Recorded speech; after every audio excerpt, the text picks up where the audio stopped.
ঈদের সিনেমা মানে বাড়তি উত্তেজনা, আর সেই উত্তেজনার কেন্দ্রবিন্দুতে এবার জায়গা করে নিয়েছে শাকিব খান অভিনীত বহুল আলোচিত সিনেমা রকস্টার। একের পর এক টিজার প্রকাশের পর থেকেই দর্শকদের মধ্যে তৈরি হয়েছে রহস্য, কৌতূহল আর নানা জল্পনা কল্পনা। বিশেষ করে শাকিব খানের আগুন চরিত্র আর সাবিনা নূরের মীরা চরিত্রকে ঘিরে চলছে ব্যাপক আলোচনা। সম্প্রতি মুক্তি পাওয়া দ্বিতীয় টিজারে দেখা যায় আগুনের চারপাশে রয়েছেন একাধিক নারী, আর এতে সামাজিক মাধ্যমে শুরু হয়েছে নতুন বিতর্ক।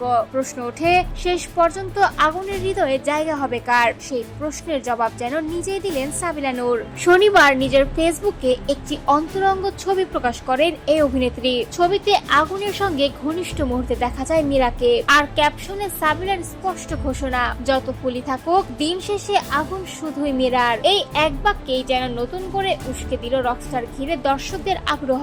অনেকেই মনে করছেন এটি শুধুই একটি ছবি নয়, বরং সিনেমার গল্পের বড় কোনো ইঙ্গিত। আবার কেউ বলছেন এটি চমৎকার এক প্রমোশনাল কৌশল। শুরু থেকে ব্যতিক্রমী প্রচারণায় নজর কেড়েছে রকস্টার। প্রথমে প্রকাশ করা হয় অ্যানিমেটেড অ্যানাউন্সমেন্ট টিজার, এরপর একের পর এক রহস্য ঘেরা টিজার এনে দর্শকদের কৌতূহল আরো বাড়িয়ে তুলেছে নির্মাতা দল। সিনেমাটি পরিচালনা করেছেন আজমান রুশো। সান কমিউনিকেশন ব্যানারে নির্মিত এই ছবিতে আরো অভিনয় করেছেন তানজিয়া জামান, মিথিলা, পান্থ কানাই সহ অনেকে। সঙ্গীত পরিচালনা করেছেন জাহিদ নীরব এবং চিত্রনাট্য লিখেছেন নুসরাত মাটি।